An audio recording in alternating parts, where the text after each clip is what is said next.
بسم الله الرحمن الرحيم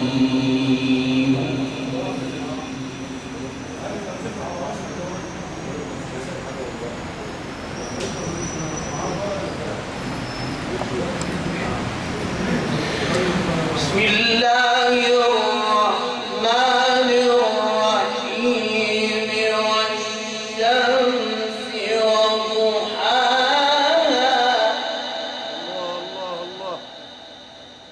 والقمر إذا تلاها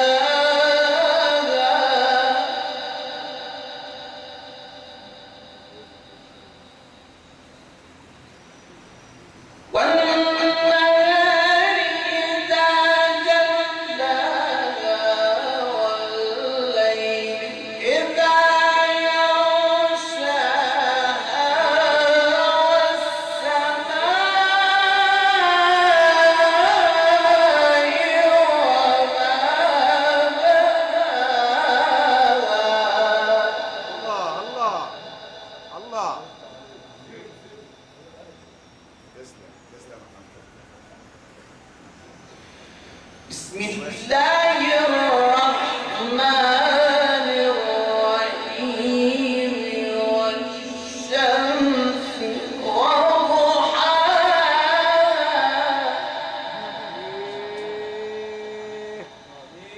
الله والقمر إذا تلاها والنهار إذا جلاها والليل إذا يغشاها والسماء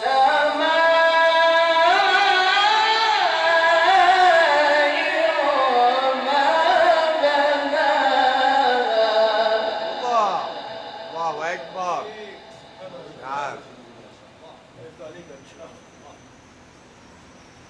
والأرض وما طحاها ونفس وما سواها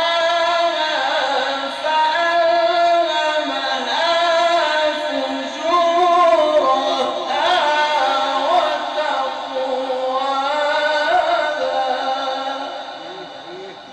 الله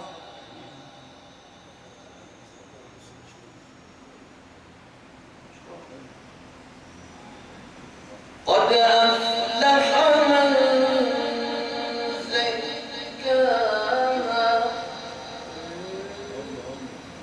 وقد خاب من دساها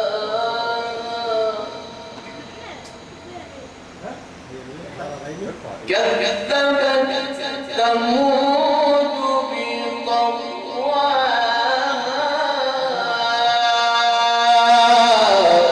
إذ انبعث أشقاها فقال لهم رسول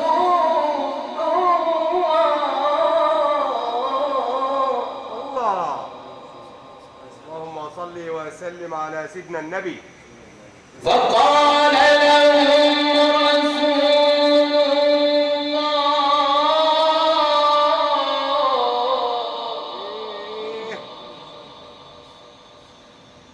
فقال لهم رسول الله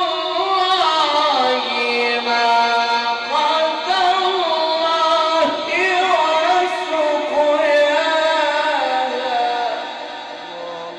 الله فكذبوه فعقروها فدمدم عليهم ربهم بذنبهم فسواها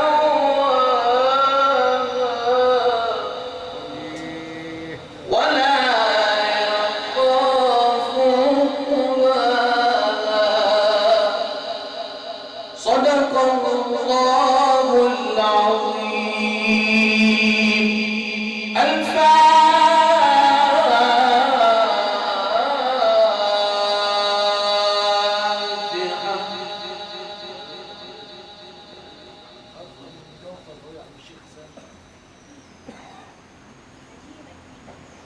زيادة بشرف النبي وآله الكرام. يا أيتها النفس المطمئنة ارجعي إلى ربك راضية مرضية فادخلي في عبادي وادخلي جنتي. اللهم اجعل ثواب ما قرأناه ونور ما تلوناه هدى ونورا وهدى إلى موتانا وموتى المسلمين.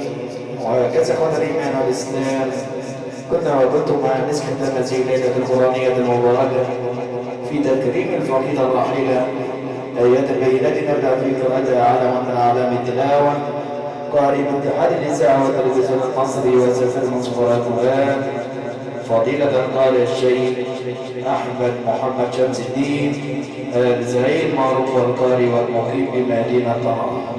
نقلت على أسماءكم على إحدى الحلقة الصوتية في إدارة دولة شمال البتازون وكومباني براس الخدمات المنطقية المتميزة سيرفيس الزهراء إدارة المتر السيد السعيد المرسي بتازون. والإيمان والإسلام إن هذا كان لكم جزاء وكان سعيكم مشكورا ونترككم في رعاية الله والسلام عليكم ورحمة الله.